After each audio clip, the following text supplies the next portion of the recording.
자, 여러분 안녕하세요. 파TV 한손입니다. 오늘 셀토스 풀체인지, 이번엔 하이브리드 시승기를 보여드릴까 합니다. 과연 가솔린과 하이브리드는 얼마나 차이가 나는지, 외관의 디자인은 뒤에 엠블럼 배지 정도가 차이가 있나? 하고 뒤로 넘어가 보면 여기에 하이브리드 엠블럼 말고는 외관에서는 차이가 없습니다. 뭐 휠도 하이브리드면 보통 17인치 이렇게 휠 인치가 좀 작아지는데, 셀토스 풀체인지 같은 경우에는 19인치 휠이 들어갑니다. 요거는 만약에 내가 X라인을 선택한다 하면은 블랙으로 들어가는 거고, 그냥 나는 시그니처 할 거야 하시면 이렇게 다이아몬드 커팅 휠이 들어간다 보시면 되고요. 여기도 보시면 이렇게 도장면과 동일한 컬러로 들어가게 됩니다. 그래서 X라인은 조금 더 스타일리시하고 고급스러운 느낌, 시그니처 같은 경우는 좀 무난한 느낌을 가지고 있죠. 자, 그러면 결국 중요한 건 가격이죠. 가솔린 시작 가격이 얼마예요? 2,477만 원이라고 저희가 그때 말씀드렸잖아요. 그래서 옵션을 어느 정도 넣고 출고해도 2,000 후반, 3,000만 원 초반이면 살만한 구성을 맞출 수가 있거든요. 근데 하이브리드 같은 경우에는 새롭게 파워트레인이 추가가 되기 때문에 2,477만 원에서 421만 원이 올라가야 돼요. 그렇기 때문에 시작 가격이 2,898만 원, 거의 2,900만 원부터 시작을 합니다. 이게 스타트 가격이에요. 그러면 풀옵션이 얼마냐? 물론 풀옵션을 선택하는 분들이 많이 없긴 하겠지만, 그래도 만약에 내가 풀옵션을 선택한다 하면은 옆에 있는 이 차가 시그니처의 풀옵션이에요. 이 차 가격이 4,157만 원이에요. 근데 나는 이거보다 X라인이 좀 더 좋다 하시는 분들은 X라인 같은 경우에는 4,183만 원이에요. 그러니까 X라인이 가격이 조금 더 비싸다라고 보시면 되는 거죠. 자, 엔진룸 한번 우리가 열어볼게요. 짜잔! 유압식 리프트가 들어가고 하이브리드 시스템이 들어갑니다. 그런데 이 하이브리드도 우리가 알아두셔야 되는 게, 여기는 스마트 스트림 하이브리드라고 써져 있죠. 보통 우리가 일반적으로 아는 하이브리드는 스포티지, 카니발, 소렌토에 들어가 있는 1.6 터보 하이브리드를 생각을 한단 말이에요. 근데 셀토스는 급이 있기 때문에, 차가 크기도 있기 때문에 1.6 터보가 아니라 1.6 자연흡기의 하이브리드가 들어가는 거죠. 그렇기 때문에 출력에서도 차이가 있어요. 엔진, 모터 합산으로 141마력의 출력을 보여주고 있고요. 변속기도 1.6 터보 같은 경우에는 6단 자동 변속기가 들어가는데, 셀토스 풀체인지 하이브리드 같은 경우에는 6단 DCT가 들어갑니다. 이게 코나도 6단 DCT가 들어가거든요. 그래서 같은 급으로 이제 좀 약간 너무 이제 급을 넘어가면 안 되니까 비슷하게 6단 DCT로 맞춘 거 아닐까 생각이 좀 듭니다. 결국 가장 중요한 거는 연비죠. 물론 하이브리드가 연비 때문에만 사는 차는 아니에요. 솔직하게 제가 카니발 하이브리드를 타고 있지만 제가 항상 이야기하는 게 뭐예요? 하이브리드는 연비도 좋지만 주행 질감도 가솔린이랑 디젤보다 좀 더 부드럽다. 근데 조금 더 디테일하게 좀 들어가면 연비를 좀 신경 씁니다. 셀토스는 인증 연비가 19.5입니다. 엄청 잘 나오죠? 실제 주행했을 때는 리터당 20은 그냥 무난하게 나온다는 거예요. 물론 여기에는 조금 숨겨진 함정이 있죠. 19인치로 19.5가 나온 게 아니라 16인치, 일명 기본 휠로 9.5 연비가 나왔고요. 만약에 이게 19인치로 넘어가게 된다면 17.8로 연비가 조금 내려가기는 합니다. 자, 말이 필요 없죠. 본격적으로 한번 타보고 2열 트렁크 공간까지 같이 보면서 셀토스 하이브리드는 그 가격의 가치를 가지고 있는지 한번 같이 테스트 해보도록 하죠. 가시죠. 360도 어라운드 뷰가 들어가고, 카메라도 보시면 여러분들 사이드미러 보면 후진했을 때 밑에를 바라보주는 거, 보통 우리가 후진하다 보면은 연석이라든지 주차선을 봐야 되잖아요. 그렇기 때문에 사이드미러가 이렇게 약간 조절된다고 보시면 됩니다. 그리고 일단은 하이브리드에는 달라진 부분들이 많아요. 일단 첫 번째로 이거 뭐야? 대시보드 위에 여기 수납함과 그 다음에 여기 센터 지금 보시면 이런 것들, 이게 뭐지? 하고 봤더니만 에드기어 기아 컬렉션 아이템이에요. 그래서 이렇게 좀 용품들 같은 거 좀 쓸 수 있게 액세서리들을 되게 잘 만드는 것 같아요. 현대도 여러 가지 액세서리가 있긴 한데, 기아가 이렇게 여기 수납함도 이런 식으로 사용할 수 있게끔 이렇게 좀 나눠 놓은 거죠. 이렇게 만들어 놨고요. 기본적으로 하이브리드다 보니까 처음 이렇게 주행했을 때 이 느낌들, 가속, 감속, 그리고 차가 이렇게 주행하면서 나는 이런 소리들 있잖아요. 이런 게 가솔린보다는 확실히 조용해요. 가솔린은 기본적으로 엔진이 회전을 하면 소리가 날 수밖에 없어요. 진동이라든지. 근데 이 하이브리드는 기본적으로 저속이나 이런 도심에서는 엔진이 구동하는 게 아니라 전기 모터를 구동하기 때문에 기본적으로 조용합니다. 물론 지금같이 조금 힘을 받아야 되는 상황에서는 엔진이 깨어나는 상황이 나오기는 해요. 그래서 약간은 이제 중간중간에 좀 시끄럽게 느낄 수도 있지만, 기본적으로는 되게 조용하다. 특히나 이번 풀체인지 셀토스가 기본 시작 가격이 2,898만 원이에요. 절대 싼 금액은 아니거든요. 셀토스 풀체인지 하이브리드랑 스포티지 가솔린이랑 가격대가 이제 겹쳐요. 그러면은 가뜩이나 스포티지 가솔린 같은 경우에는 8단 자동 전자동 변속기가 들어가면서 야 이거 오히려 하이브리드 살 바에는 스포티지 가솔린 사는 게 낫지 않을까? 셀토스가 아무리 좋아졌다고 한들 가격이 2,898만원 시작에 풀옵션이면 4,100만원이란 말이에요. 그러면은 이거 너무 가격대가 겹치는 거 아닌가라는 생각이 조금은 들었습니다. 그래서 타보기 전에는 좀 부정적인 그런 인식들도 좀 있었는데 실제로 타보고 든 생각은 확실히 하이브리드가 주행 느낌이 좋기는 해요. 이 하이브리드는요 여러분들 연비만을 위해서 타는 차는 아니에요. 그러니까 항상 뭐 이런 하이브리드를 제가 시승을 하면 꼭 체크하고 여러분들께 이야기하는 게 하이브리드는 연비 때문에 위해서 타는 차 이런 개념이 아닙니다. 물론 연비 때문에 사시는 분들도 있지만 하브를 타면서 연비는 약간은 좀 플러스 되는 요인이고 기본적으로 가솔린보다는 하이브리드가 부드럽고 조용하기 때문에 만약에 내가 이제 주행이 많다 당연히 연비에서도 더 하이브리드가 더 효과를 많이 볼 거고요. 또 한 가지는 이 운전의 피로도가 적은 차가 되게 중요하거든요. 이 운전의 피로도라는 거는 다양한 부분에서 영향을 받아요. 뭐 예를 들어 승차감일 수도 있고 풍전함일 수도 있고 노면 소음이 될 수도 있고 뭐 노면의 잔진동이 될 수도 있고 뭐 여러 가지 환경에 우리가 노출이 됐는데 그 노출됐을 때 내가 타고 다니면서 한 1시간 탔을 때 2시간 탔을 때 뭐 30분 탔을 때 느끼는 운전의 피로도가 차마다 다 다르거든요. 근데 확실하게 이야기할 수 있는 게 하이브리드는 그냥 일반 디젤이나 가솔린보다 운전의 피로도가 확실히 적어요. 왜? 이 전기 모터가 주행하는 이런 도심 멈췄다가 다시 갈 때 가속할 때도 부드럽게 밀어주고 감속할 때도 확 쓰는 게 아니라 약간의 회생제동과 함께 부드럽게 잡아주는 이런 부드러움이 오래 주행했을 때 지금 저희 시즌 코스가 지금 80km 가야 돼요. 지금 80km를 좀 주행을 해야 되는데 이렇게 지금 먼 장거리를 주행할 때는 이런 피로도가 되게 중요하거든요. 근데 하이브리드는 확실하게 운전의 피로도가 적다. 그래서 이런 거를 감안을 하고 타시면은 도움이 될 거고요. 두 번째는 연비에서 실제로 도움이 됩니다. 하이브리드는 기본 스타트가 15에서 16입니다 19인치인데도 연비가 훨씬 잘 나와요. 그래서 주행거리가 많은 분들은 확실히 이 본전을 뽑아요. 저는 그래가지고 카니발 살 때도 요주고 나 본전 뽑을 수 있겠다 이런 느낌이 있어서 실제로 구매를 했고 실제로 그 정도 효과를 봤고요. 무엇보다 운전의 질감 자체가 다르기 때문에 운전을 내가 많이 한다 하는 분들은 이 비싼 값을 할 거라고 생각이 듭니다. 자, 그리고 기어가 위쪽으로 이동을 하면서 칼럼식으로 이동을 하면서 이 센터 공간이 넓어졌어요. 지금 여기에는 무선 충전 패드가 들어가고 이거 지금 악세사리거든요. 이거 다 빠지거든요. 이거 악세사리가 들어가지만 이 공간, 그 다음에 컵홀더도 이렇게 보시면 수납 공간으로 넓게 사용할 수가 있습니다. 이런 식으로 공간을 넓게 사용할 수가 있고 이쪽 센터 디스플레이 쪽이 공간이 있다 보니까 아무래도 시야적으로도 되게 개방감이 많이 느껴지죠. 특히나 또 1층 이 디스플레이가 똑같이 다 들어가면서 딱 운전석에 앉았을 때는 시야가 되게 넓습니다. 그리고 타자마자는 이거 되게 차가 많이 커졌다. 진짜로 그냥 소형 SUV 타는 느낌이 아니라 스포티지 타는 듯한 넓은 실내 공간이 느껴지네. 운전석도 그렇지만 2열도 마찬가지거든요. 셀토스 풀체인지가 이번이 되면서 느낀 거는 공간이 진짜 많이 넓어졌어요. 기존에는 CCNC도 안 들어가고 이 디스플레이도 일체형이 아니라 이렇게 나눠져 있었잖아요. 근데 일체형으로 들어가면서 대시보드를 좀 뒤로 밀고 이 중간에 이 공조기도 따로 빼면서 이 공조기가 위로 올라갔잖아요. 그래서 공간을 넓게 사용할 수 있어서 시야적인 부분에서도 되게 좀 개방감도 많이 들고 이 공조기도 처음에 이렇게 여기 들어가면 좀 불편한 거 아니냐라고 이야기를 했는데 이것도 처음 한두 시간 탔을 때는 불편하게 느낄 수도 있겠죠. 단점으로 잡을 수도 있어요. 근데 우리가 온도 조절하는 건 여기 레버로 다 따로 빠져 있고 이 공조기를 따로 건드릴 필요가 없는 거죠. 그래서 이 중간 디스플레이 사이로 공조기가 들어간 거는 좀 더 공간을 넓게 사용할 수 있고 좀 시야적으로도 좀 개방감이 좀 더 좋게 쓸 수가 있는 거죠. 그리고 이 부분을 그러면 공조기를 이제 안 쓰게 되잖아요. 그럼 이렇게 거치대로서도 활용할 수가 있어요. 지금 일체형으로 이렇게 딱 핏이 맞게끔 들어가잖아요. 이거 어디 제품이냐? 이거 픽스글로벌 제품이에요. 근데 픽스글로벌이 거치대 중에서 솔직히 1등이죠. 저희가 이전에도 뭐 픽스글로벌 대표님 해가지고 막 청소기 막 10만원짜리 막 4만원 막 반토막에서 팔고 막 이랬는데 거치계에서는 거의 1등입니다. 무선 충전도 되고요. 고속이에요. 심지어 여기 이제 앰비언트 무드 등이 은은하게 들어와가지고 실내 인테리어용으로도 사용할 수가 있고요. 게다가 이게 만지면 차가워요. 아무래도 충전하다 보면 열이 발생해가지고 막 뜨거워지거든요. 근데 이제 냉각 소자가 들어가 있어서 만지면 차가워요. 열을 1차적으로 걸러주기 때문에 무선 충전을 써도 거치대로 써도 오래 시원하게 높은 성능으로 사용할 수가 있습니다. 그 다음에 지금 보면 이 디스플레이가 다 똑같아 보이지만 차마다 이 디스플레이가 다 다르거든요. 이 픽스글로벌은 내가 타는 차에 딱 맞는 핏으로 장착할 수 있는 거치대 를 낄 수가 있다. 그리고 만약에 내가 중간에 있는 게 싫다, 그리고 조수석에 좀 뭔가 좀 더 사용하는 게 좋다 하면은 이쪽 조수석 끝에 이 디스플레이 끝에 딱 핏 맞죠? 이렇게 해가지고 유튜브나 넷플릭스 같은 거를 조수석에서는 편하게 볼 수가 있는 거죠. 거치대는 어디냐? 차량용품 어디냐? 우파몰입니다. 우파몰에서 판매하고 있고요. 가장 합리적인 가격, 가장 좋은 가격, 그리고 거치대는 픽스글로벌.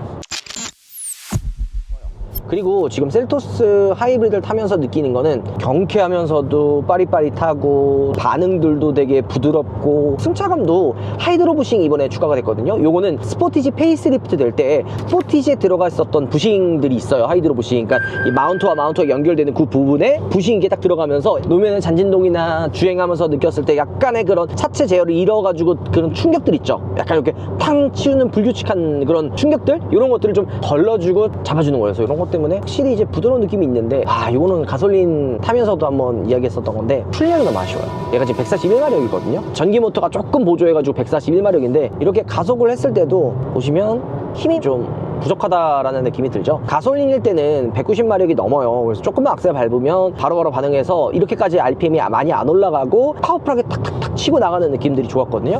근데 이제 하이브리드 같은 경우에는 크루징 주행을 하는 상황에서도 이렇게 HDA2를 키는 상황에서도 탄력 주행할 때 문제 없지만 조금이라도 가속을 해야 되는 상황일 때는 이렇게 RPM이 좀 많이 올라가고 살짝 힘이 붙인다라는 것들이 느껴집니다. 그래서 이 출력이라는 게 좀 차이가 좀 있구나라는 것들을 좀 느끼는 거죠. 물론 이렇게 생각하시는 분들도 있어요. 나는 어차피 뭐 천천히 주행을 하고 달리지는 않아, 힘이 딸린 거는 나랑 상관이 없을 거야 라고 생각하시는 분들이 있어요. 근데 달리지 않더라도 우리가 100이라는 힘이 있다 칩시다. 이 배기량이 낮고 출력이 낮은 차들은 이 100이라는 힘을 내기 위해서는 한 7에서 80 정도의 힘을 써야 돼요. 그러니까 그 정도로 몸을 막 움직여야 된다는 거죠.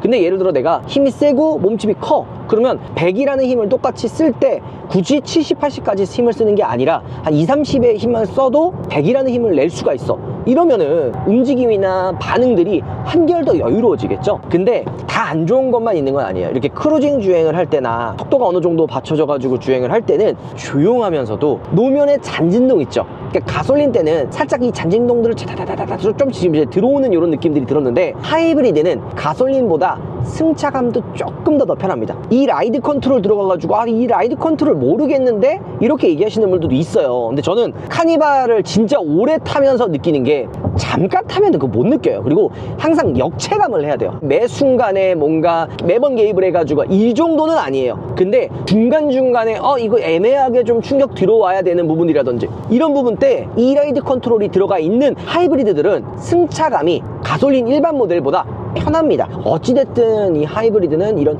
전반적인 주행 느낌이 되게 부드럽고 일정해요. 그리고 셀토스 하이브리드에는 스마트 회생제동 3.0이 들어가요. 이렇게 보면 회생제동 단기로 조절할 수가 있는데 이 패드시프트 이걸 플러스를 꾹 누르면 이렇게 오토가 나오거든요. 이 스마트 회생제동 3.0은 뭐가 좋냐면 내비게이션이랑 속도가 연동이 돼요. 그래서 내비게이션 뭐 예를 들어 앞에서 길이 막혀 이런 것들을 다 연동을 해가지고 좀 막히는 데 있으면 어느 정도 속도를 먼저 줄이고 그 다음에 그 도로 속도에 맞춰서 회생제동을 먼저 들어가기 때문에 조금 더 주행 질감이 부드럽고 편하다라고 할 수가 있는 거죠. 아까 보셨죠? 앞에 저기 카메라도 있고 앞에 차가 있으니까 스마트 크루즈 컨트롤 키지 않았는데 스마트 회생제동이 이제 내비게이랑 연동이 되잖아요. 그래서 천천히 속도를 줄여주는 것도 우리가 느낄 수 있습니다. 잘 나오죠. 이게 주행거리가 더 는다 그래가지고 연비가 더 떨어지거나 그런 건 아닐 것 같아요. 고속도로에서 크루징 주행을 하고 있기 때문에 연비가 좀 더 잘 나오는 이런 건 아니기 때문에 도심에서 오히려 연비가 더 잘 나옵니다. 가다 서다 하면서 충전도 되고 전기부터 개입할 수 있는 구간들이 더 많아지니까 도심에 내가 만약에 주행을 더 많이 해, 나 고속도로 주행 많이 안 해 하시는 분들은 하이브리드 선택하면 본전 뽑아요. 25까지 지킨다. 단순히 이 하이브리드는 연비 때문에 타는 차는 아니거든요. 다시 한번 이야기하지만 부드러운 주행 질감 그리고 조용한 정숙성도 되게 중요한 포인트 중에 하나예요. 왜냐면 엔진 개입 없이 혹은 전기 모터로만 주행하는 구간도 있고, 저는 오히려 가솔린보다는 하이브리드가 엔진이 개입해가지고 굴러가는 이런 구간들이 좀 더 짧기 때문에 하이브리드가 조금 더 조용하게 느껴지기는 합니다. 특히나 운전석에서는 엔진이 개입했을 때 엔진이 돌아가는 소리가 아무래도 더 직접적으로 들어오다 보니까 이 하이브리드가 가솔린보다는 확실히 조용하다라는 생각이 좀 듭니다. 그래서 이제 1열에는 지금 이중 접합 유리가 들어가고 이 웨더 스트립도 두툼하게 들어가면서 많은 부분이 좀 개선이 되고 소음 부분도 신경을 썼는데 2열에는 이중 접합 유리가 또 빠집니다. 이거는 이제 어쩔 수 없는 급 나누기 때문에 물론 하극상인 게 있어요. 뭐 예를 들어서 컴포트 릴렉션 시트, 그립 감지형 스티어링 휠, 차를 유지 보조 2, 빌트인 캠 2 플러스, 그 다음에 전방 주시 카메라. 요거는 뭐 스포티지에도 있긴 하지만 소렌토랑 카니발에는 있지도 않거든요. 근데 이런 옵션들이 확실히 많은 신경을 썼다라는 것들이 느껴집니다. 그러면 이게 지금 가솔린보다 무조건 좋냐? 나는 고속도로 주행이 많아 하시는 분들은 하이브리드가 꼭 정답은 아니에요. 왜? 고속도로에서는 하이브리드 연비가 생각보다 떨어지기 때문이죠. 근데 여기서도 또 다른 거 뭐냐면 나는 고속도로 주행이 많지만 전체적인 차의 주행 느낌이 좀 더 부드럽고 조용한 차를 원해 하는 분들은 당연히 하이브리드가 맞아요. 단순히 그냥 뭐 연비 때문에 타는 건 아니니까 다양한 환경, 다양한 상황에서 탈 수가 있어야 되니까요. 그래서 지금 이런 여러 가지 설명을 하는 이유가 뭐냐면 어떤 차든 마찬가지예요. 한 가지만 뭐 장점, 단점이 뭐가 뚜렷한 게 아니라 보는 사람에 따라서 환경에 따라서 평가할 수 있는 게 확실히 나눠진다. 그래서 저는 단순히 이게 가격이 비싸니까 하이브리드가 무조건 좋다라고까지는 할 수가 없을 것 같아요. 저는 가성비 있게 이 셀토스를 좀 접근해야 된다고 생각하거든요. 기본 가솔린도 굉장히 잘 나왔어요. 가솔린 같은 경우에는 2,477만원부터 시작을 하고 3,000만원 넘지 않는 선에서는 이 정도 구성의 이만한 차가 거의 없습니다. 근데 하이브리드는 2,898만원부터 시작을 하기 때문에 421만원이라는 금액 차이, 거기에 이제 옵션을 집어넣는 순간 3,000만원 초중반은 무조건 넘어요. 왜 그러냐면 이게 프레스티지 두 번째 등급이에요. 두 번째 등급만 가도 3,200만원이 넘어가요. 그리고 만약에 내가 시그니처 넘어간다, 3,400으로 올라갑니다. 여기에 뭐 스타일 넣어야죠, 컴포트 넣어야죠. 컴포트 안 넣으면요, 여기 2열 있죠, 요거 송풍구, 이게 빠집니다. 무조건 필수로 넣어줘야 되는 옵션이고요. 이게 또 하이브리드로 들어가면서 트렁크에 뭐 들어가요? 가솔린은 선택할 수 없는 실내 V2L이 들어갑니다. 스포티지, 소렌토, 카니발 없어요. 그리고 타스만 V2L 똑같이 들어가 있거든요. 근데 전력이 낮아가지고 커피포트 하나 못 돌리고 있으나 마나한 V2L인데 셀토스 하이브리드는 3.52kW, 그러면 전기차 수준의 출력이 나오기 때문에 뭐 예를 들어 커피포트나 전기포트나 뭐 이런 거 다 할 수가 있어요. 그러니까 이런 하극상. 근데 이거는 따로 옵션을 선택해야 됩니다. 그러니까 시그니처나 X라인으로 넘어가도 기본이 아니에요. 옵션을 선택해야 됩니다. 물론 다행인 거는, 이건 뭐 다행이라고 얘기하면 좀 그렇지만, 프레스티지부터 이 V2L이 되는데 이 프레스티지만 풀어준 것만 해도 대단하다라는 생각이 사실 들고요. 자, 한 70km 주행을 했고 리터당 한 20km는 무난하게 나오네요. 자, 그러면 2열로 한번 넘어가 보도록 하겠습니다. 자, 확실히 2열에 탑승을 해보면 2열 공간이 많이 넓어졌어요. 그러니까 셀토스 기존에도 뭐 2열 공간이 뭐 좁다라고는 할 수는 없었지만 풀체인지가 되면서도 좀 더 한층 더 여유로워졌다, 한층 더 넓어졌다라는 게 느껴집니다. 특히나 파노라마 선루프가 들어가면서 개방감이 되게 좋아졌어요. 딱 앉았을 때 개방감이 드니까 딱 탔을 때 생각보다 공간 넓네? 그리고 실제로도 레그룸, 헤드룸 공간도 보시면 어때요? 야, 셀토스 그냥 4인 가족이 타도 충분할 정도로 생각보다 공간이 넓구나 라는 것들 느껴지죠. 그리고 물론 이제 메쉬 타입의 헤드레스트가 아니긴 하지만 요 2열에 옷걸이 형태로 되어 있는 이 헤드레스트, 여기에 이제 가방이나 옷이나 이런 것들을 좀 걸어 놓을 수가 있고요. 지금 저는 이 등받이 각도도 이렇게 많이 눕혀지는 거, 여기 많이 눕히지 않아요? 보통 소형 SUV면 공간이 좁으니까 이거 어른들은 못 타는 거 아니냐라고 생각할 수가 있거든요. 근데 셀토스 풀체인지는 안 그래요. 셀토스 풀체인지는 진짜로 성인 남성이 4명이 타고 다녀도 공간이 좁다라는 소리가 안 나올 정도로 생각보다 넓어요. 스포티지나 뭐 소렌토 정도는 돼야 패밀리카로 탈 수 있어 라고 이야기를 하시는데, 실제로는 이 셀토스도 절대 작은 차 크기가 아니에요. 레그룸 공간, 뭐 그다음에 휠 베이스, 헤드룸 공간 전폭이라든지 이런 부분을 딱 보면 되게 큰 차입니다. 유독 우리나라에서만 이제 큰 차를 선호하다 보니까 이 공간이 좁은 거 아니냐라는 이야기가 나오는데, 이 정도면 4인 가족이 타도 충분할 공간이 나온다. 선 커튼이나 이런 부분이 좀 없는 게 아쉽기는 해도 열선 시트, 시트의 가죽 질감, 등받이 각도도 이렇게 많이 눕혀지는 거는 꽤 편하게 사용할 수 있는 부분이고요. 물론 옵션이긴 하지만 2열에 통풍구, 요게 이제 컴포트 옵션으로 묶여 있어서 컴포트 옵션을 넣어야 된다. 근데 확실히 지금 이게 아까 제가 2열에 타고 우파님이 1열은 되게 다르다 했는데 지금 운전해보니까 또 알겠네요. 그쵸. 다르네요. 조용하죠. 훨씬 더 뭔가 좋은 차를 타는 것 같아요. 그런 정숙성 부분도 좀 그렇고. 근데 한 가지 제가 좀 의문이 들었던 거는, 연료 게이지가 지금 반에 반 정도 남아 있는데 주행 가는 거리가 지금 191km가 남았거든요. 네. 저는 이거보다는 좀 더 나오지, 왜냐면 연비가 저희 지금 20이 넘었으니까 맞아요. 한 300km 정도 뜨지 않을까 생각했는데, 생각보다는 주행 가는 거리가 좀 낮게 떠서 왜 이럴까 하고 제가 생각을 해봤는데, 가솔린은 연료 탱크가 50리터인데 네. 하이브리드는 38리터예요. 와, 38리터면은 이게 생각을 해보니까 어쨌든 하이브리드는 배터리를 넣어야 되는데 소형차다 보니까 연료 탱크를 그만큼 희생하지 않았나라는 생각이 드는데, 그래서 그렇죠. 오히려 하이브리드를 선택하시는 분들은 요거도 좀 잘 고려를 하셔야 된다. 기름을 자주 들어가야 된다. 그렇죠. 자, 그리고 이거는 포인트기는 한데, 우리가 2열 시트 같은 거를 많이 접잖아요. 근데 안전벨트가 이쪽 B필러 쪽에 있는 게 아니라 이 뒤에 있어요. 이쪽 뒤에 있다 보니까 2열 시트를 만약에 폴딩을 하고 접었을 때 안전벨트가 좀 빼기 불편한 부분들이 있거든요. 근데 이렇게 고리 같은 거 연결해가지고 사용하면 문제가 없을 것 같기는 합니다. 근데 어쨌든 뒤쪽에 있다. 이거 좀 알아두시면 좋을 것 같고, 트렁크 공간을 좀 보여드릴게요. 이게 가솔린이랑 하이브리드랑 트렁크 공간 차이가 있거든요. 자, 하이브리드 같은 경우에는 이 커버가 밑으로 안 내려가요. 그냥 이렇게 수납함으로 이렇게 나눠져 있고, 요게 이제 가솔린이거든요. 가솔린 같은 경우에는 트렁크 공간을 조금 더 넓게 사용할 수가 있어요. 보시는 것처럼 이렇게 트렁크 공간이 따로 이렇게 뭔가 이제 트레이로 나눠져 있는 게 아니라 이런 식으로 넓게 사용할 수가 있습니다. 이런 것들이 조금 차이라고 할 수가 있는 거죠. 자, 오늘은 셀토스 풀체인지 가솔린과 하이브리드 시승기를 보여드렸습니다. 우리가 하이브리드 시승기를 이렇게 찍으면서 딱 하나 알아둬야 될 게, 이전에는 그냥 무조건 하이브리드가 더 좋은 거 아니냐라고 생각을 했었어요. 근데 이 셀토스 같은 경우에는 하이브리드와 가솔린의 장단점이 명확하더라고요. 무조건 하이브리드가 좋은 것도 아니고 무조건 가솔린이 좋은 것도 아닙니다.